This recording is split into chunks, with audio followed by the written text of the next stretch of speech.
My pleasure. Okay. Welcome to Parev TV. Our guest today is the one and only Kevork Mourad. He is an internationally renowned artist, and on January the 13th, he will be at the Diocese of the Armenian Church to present us a visual exhibit. And more about this exhibit, maybe we can hear from the artist himself. Kevork, thank you for joining us again. What do you expect to present us on January the 13th? So my mission is I want diasporan Armenians to reconnect with our culture and heritage.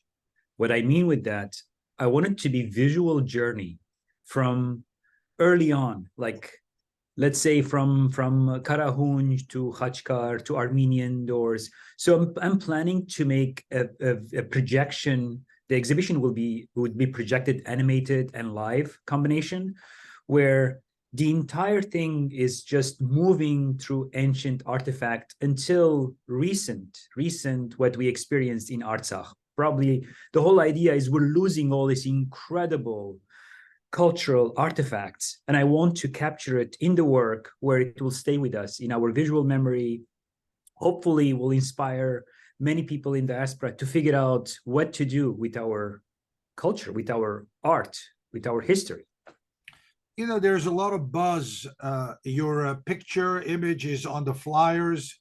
Kevork Mourad is coming. I have seen your work. I've seen you in action, and it's really very impressive. It's mind-boggling. You blew us away with your artistic abilities. There is not too much we know about you. There are some paragraphs in your websites, but the journey from Kamishli, where you were born in Syria, to New York, where you are really on top of the world, has been a very long journey. What are some of the highlights you can share with us from Kamishli 1970 to 2023 in New York? I remember when I was a kid, the biggest influence had on me was my grandfather. Mm-hmm. He arrived to Kamishli with his brother as orphan. And very quickly, they learned Kurdish. As you know, in the northeast part of Syria, it's mainly populated by Kurdish people.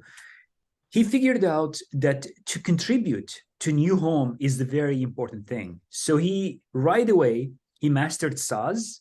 He wrote beautiful Kurdish original pieces, and he went and he sang in weddings and in gatherings, sometimes in Armenian, sometimes in Kurdish.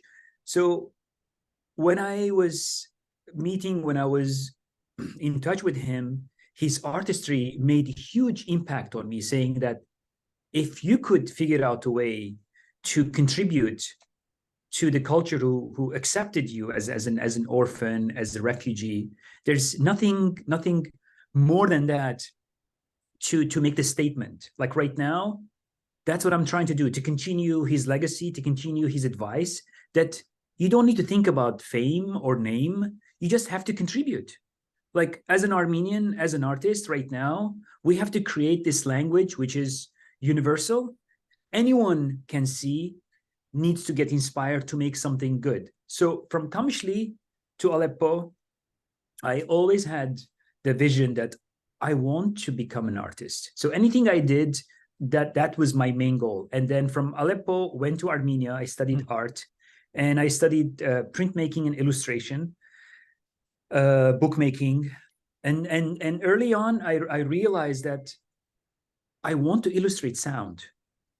I don't know why. Again, my grandfather came back to me saying that, like in my mind, I'm saying, like I was thinking about him.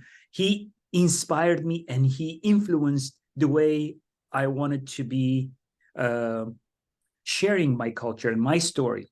So basically, I created this art form, which is modern day storytelling. I'm just telling story.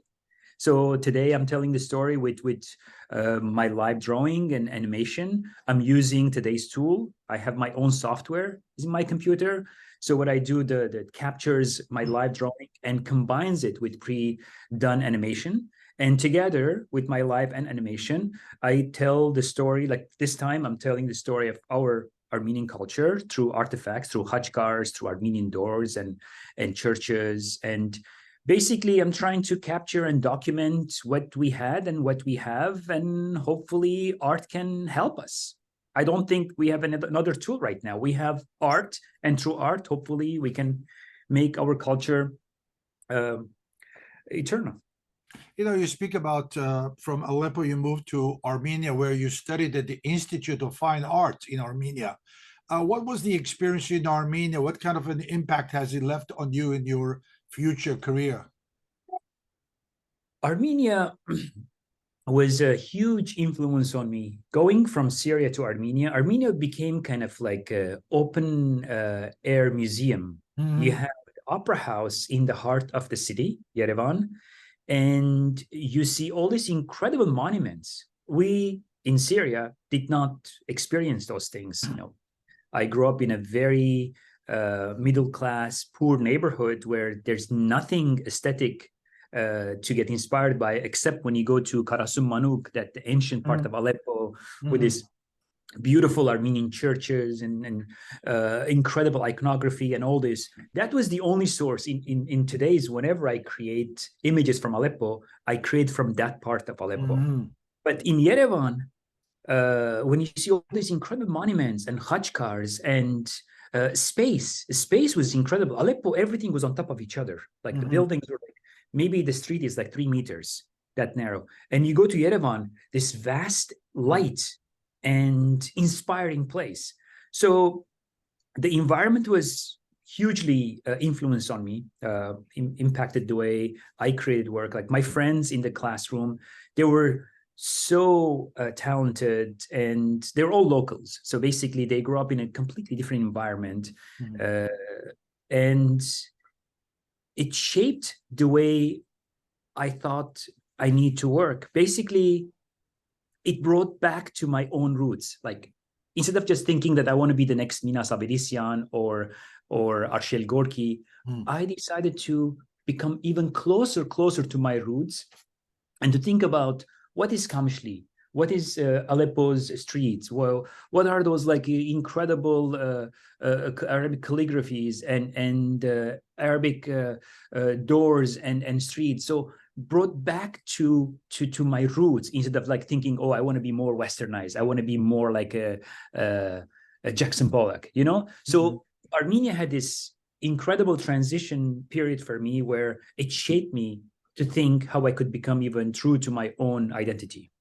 When did you move to New York area, and what were the major challenges you had to overcome? So when I was studying in Armenia, I met this incredible American woman who's just so kind. She was working for American Red Cross, and she saw my work. She's my mother's age, and she said, I would love to invite you and bring you to America. And I didn't know anything about it, and I was so poor, basically trying to survive. And she paid for my cost of flight and gave me space in California. But from far, when you're outside America, you think everything is so easy. Once you go there, everything kind of automatically happens. But it was incredibly hard to start, because everyone wants to come to America to make it, and the competition is huge. And I decided to figure out a way to do what I was thinking to do, like the way my grandfather did. I met dancers and singers in Santa Cruz who were mainly in flamenco circles, and they invited me to do my live drawing. They thought it's very similar to this passionate way of dancing. So I was practicing that the first year, which was 1999.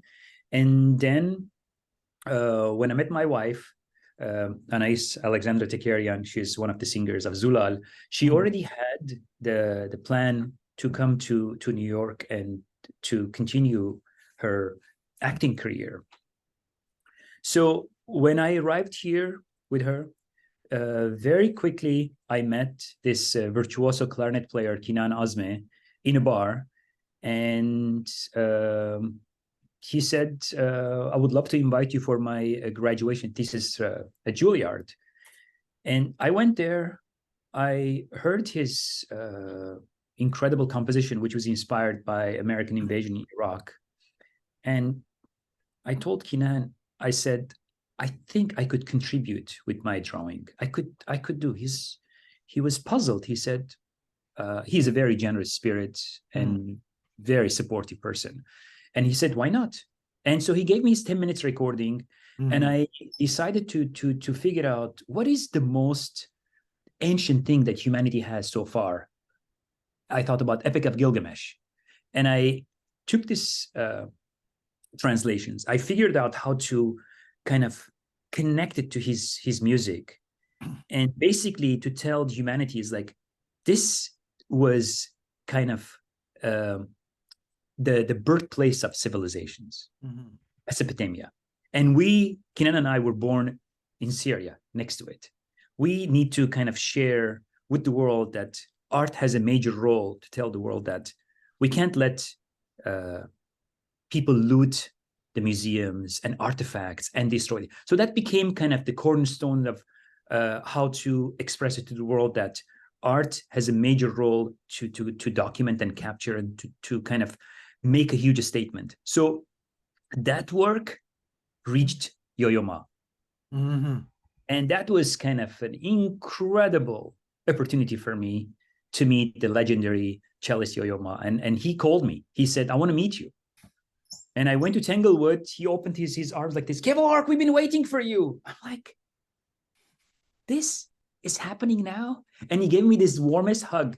He said, I want to invite you to become part of our family, the Silk Road Project. That was 2004. And the very first thing he said, I want to send you to Japan with our group and do what you love to do.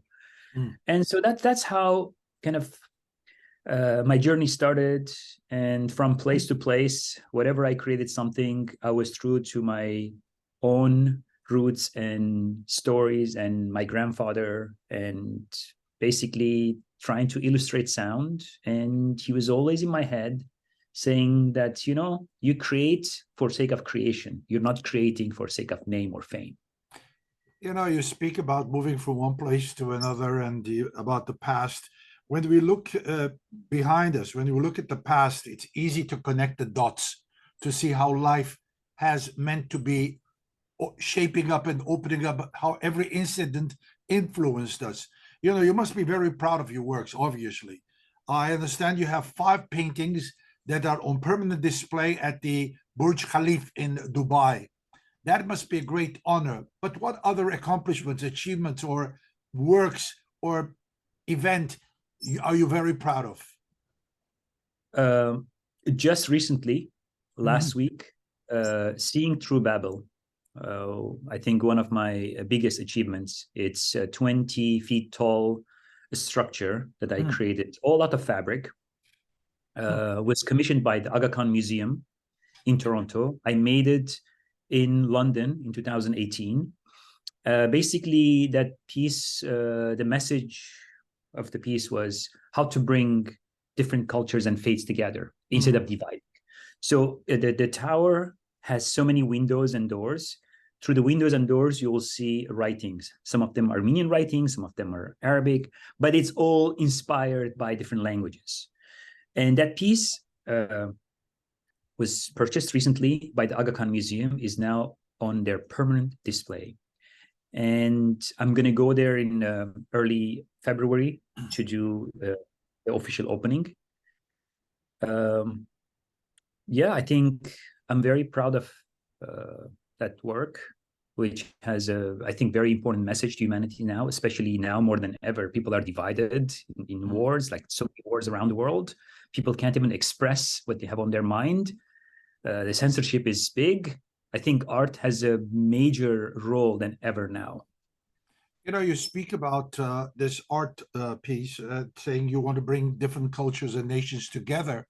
And yet there are other outside forces that are splitting us into pieces and separating us, just doing the opposite of what we would like cultures to be, of coming together as one mosaic, unity in diversity. My question is, how do you react to the dark days we are facing these days in the world? feel like as an artist, we have to figure out a medium and a way to speak universally instead of speaking locally. If I was creating a piece about the Eastern and Western Armenians, I was going to be targeted for sure and being judged for sure. But to create a piece about the humanity period, when you create something bigger, you have a better way to say something about your local identity. When you speak something on a kind of bigger scale, then it's easier for me to speak about our own Armenian problems, what's happening with us. But if I spoke about only our issues, no one is going to give me a platform for me to say anything. So I feel like that is probably the best way to let the world hear us. If we don't interact with our enemies through our art and all this, to let them say that, we can speak with the world and the world is going to let us speak about our own problems. We can't speak with our problems right now because no one is going to listen to us. And we're seeing this right now. Major news outlets are not paying attention to what's happening in Karabakh. The world doesn't even know where Karabakh is. Absolutely. So for us, we need to figure out how to start the conversation on a bigger scale, then slowly bring it in a small.